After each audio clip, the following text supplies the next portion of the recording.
Now I just want to push myself the furthest and the hardest I can. I'm a deeply competitive person. Welcome to Hi. Toronto. Welcome to Canada. Yeah, it's You tight. literally came on like the coldest day. It's freezing out here. Welcome to our life. First of Thank all, you for having me. mentioned that Toronto really showed up for you. They did. In terms of energy, you're at the sort of tail end of your North American tour. Where does Canada sit right now, Vancouver and Toronto, in terms of everywhere else you've been to so far? It's definitely up there with one of the best performances and best cities we've performed at. That's so awesome. I really had fun.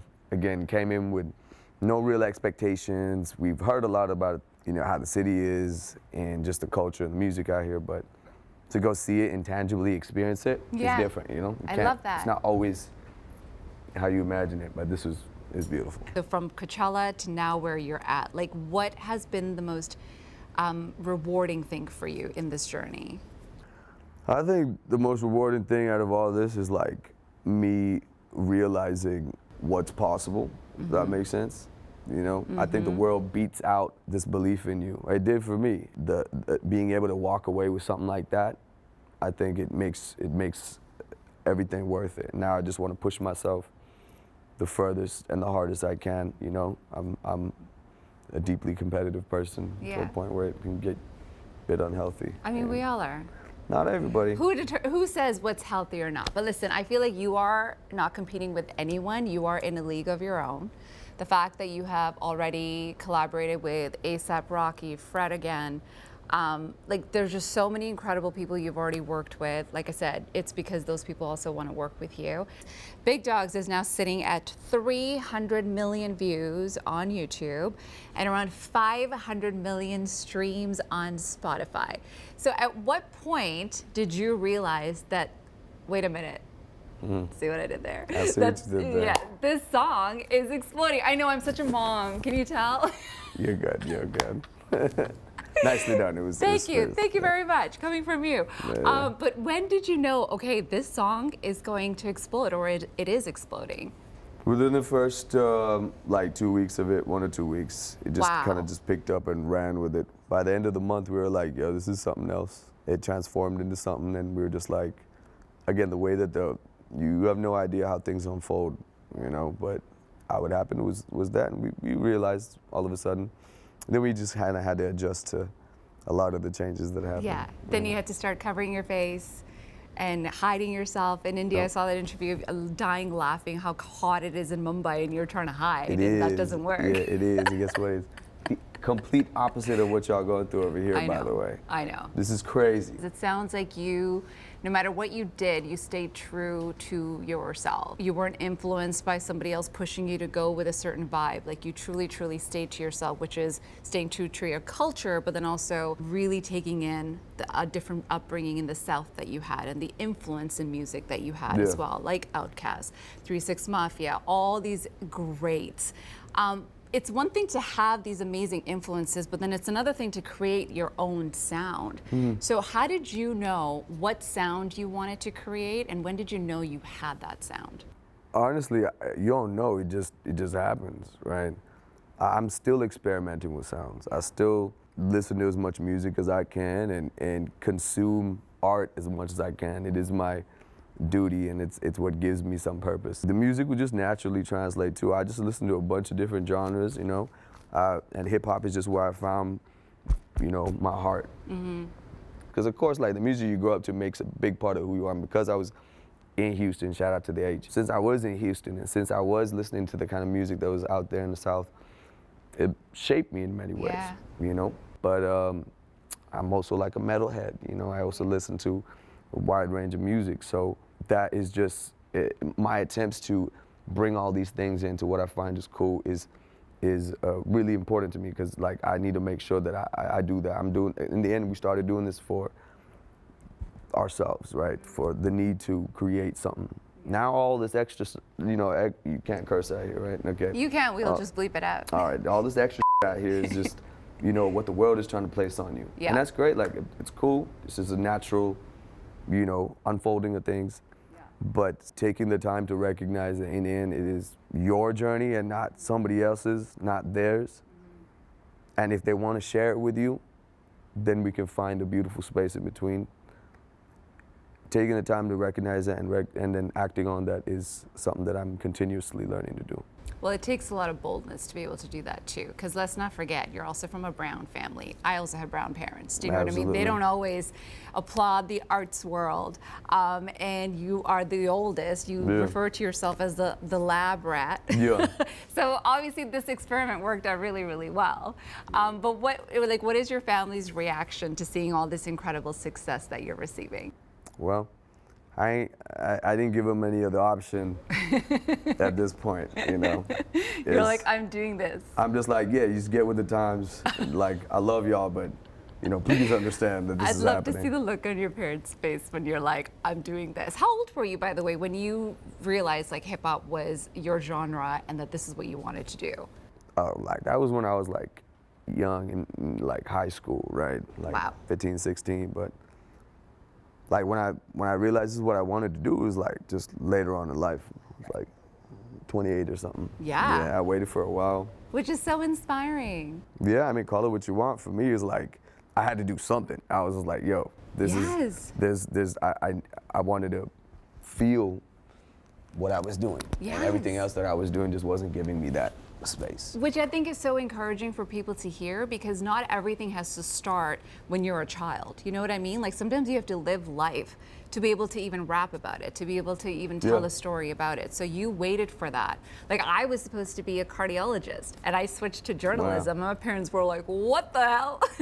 But here we are, right? Yeah. We're doing our thing. It's the attempt. You made the attempt too, right? And it's like, no, we made the choice at the end of it, like this is what I want to do, right? I get it. And again, like, especially in households back where we're from, a lot of people actually tell you not to go take the risks. Mm-hmm. You know, don't pursue that dream because it's not safe, right? Yeah.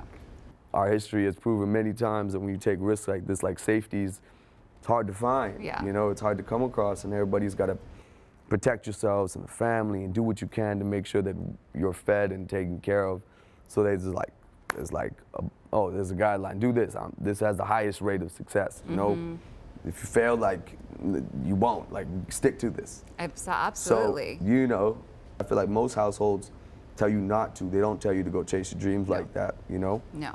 So I hope that that eventually changes, because it's not, I don't think they do it out of the lack of love or care. Like, I think parents truly do want the best for their kids and families, but you know, it's just our history that just led us, and you got to do a lot of unlearning and a lot of you know, adapting to the times. What's it been like for you to connect with your fans? Because like I said, this is the first time you've gone out on tour. You've got a huge fan base already, but how incredible is it to actually make that connection with the people who are listening to your music now? Feels good. Honestly, it's just a blessing to know that there's people out there that are willing to give it a chance and a shot, and just the fact that what we're doing is being heard and experienced, you know? Again, when you see it behind the screen and when you hear about things outside, it's like cool, but like actually tangibly seeing it is, man, it's got a man grateful.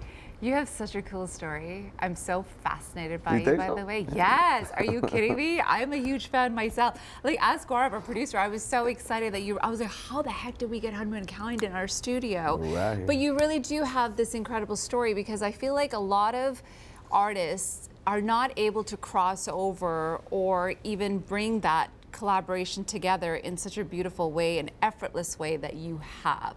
And I'm sure, I'm not taking away from like your grind, because I'm sure it took a lot of hard work, but you of course have roots in India, and then of course you spent years in Houston. So to bring those two worlds together, how did you do it so well? And I eventually ended up in Bangalore after doing all that traveling. The attempt at me creating art is what led to all this happening, right? What it is, and all this amalgamation of different sides of the world, is just who I am. Yeah. And I have people that I did this with, you know, people that I love and care for, and then, you know, played a big part in shaping out who I am as well. And that translated to the art. That translated to what y'all see, to all the amazing things that we're suddenly realizing we couldn't do. But listen, I want to talk about your videos really quickly too, because they are so creatively incredible. So tell me a little bit about working with BJOY, and at what point did you know that this was going to be your creative director for your video because he just understood it? BJOY is like an artist.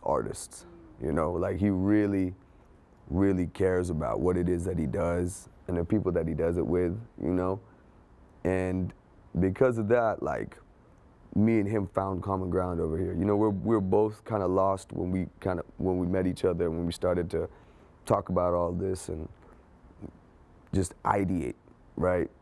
Because of how we see things and because of our unique, super stubborn, hard-headed perspectives on life, that we kind of battle each other, right? When we're having conversations and seeing, I think we kind of just push each other to do things like individually that tie into our growth together, right?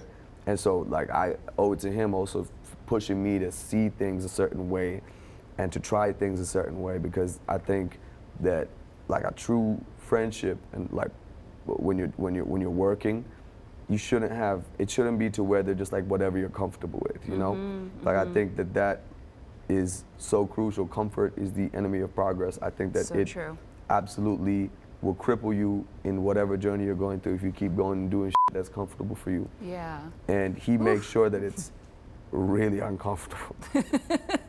Shout out to BJOY, man. I love him to death. But I say that in the best way possible, as in he just makes sure you try it out, like put yourself into different spaces and personify what it is that you're talking about. And he reminds me of what we're doing here. Sometimes I get lost in it, I grew up in an angry household like many of us, so it's like, I think that it translates to me being an angry person. Yeah. And he also holds that anger against the world. And, I love that. Against everything that we see and feel. And so when you're fueled by that in everything you do, and obviously I'm not saying it's the healthiest way, it's just where we are and we're trying to change that and unlearn. Like we have access to therapy now, like yes. But it's like, I feel like this is therapy. You know what I mean? But it's like when you live like that, like you can kind of get lost. Yeah. And your judgment can be clouded. So when you have folks around you that remind you, it's important. So you remember to move forward. Who's next on your list and who you want to work with? You gonna find out. Oh, come on. You can't leave after our big therapy talk. You can't just like leave me like that. Part of therapy is also me understanding about actions speak louder than words, and I must act on this. But I promise you, like, I'm at this place where I have like a clean slate. I'm able to try different things out. Yeah. I have a better understanding of who I am and what I want to do, and that comes with me applying that. Okay. There's a science to it. There's a method to the madness a little bit. So of course. I do wanna try that and see how that fares for me. Could turn out into nothing. It could be something, Okay, so fair enough. That's where we are right now. I love it. Thank you so much for your time. Well, thank You're you such a for wise having me. soul. They would not tell you the same, my boys. Well, I know you're on your best behavior right now, but oh, for sure. I'm good, all right. I appreciate it.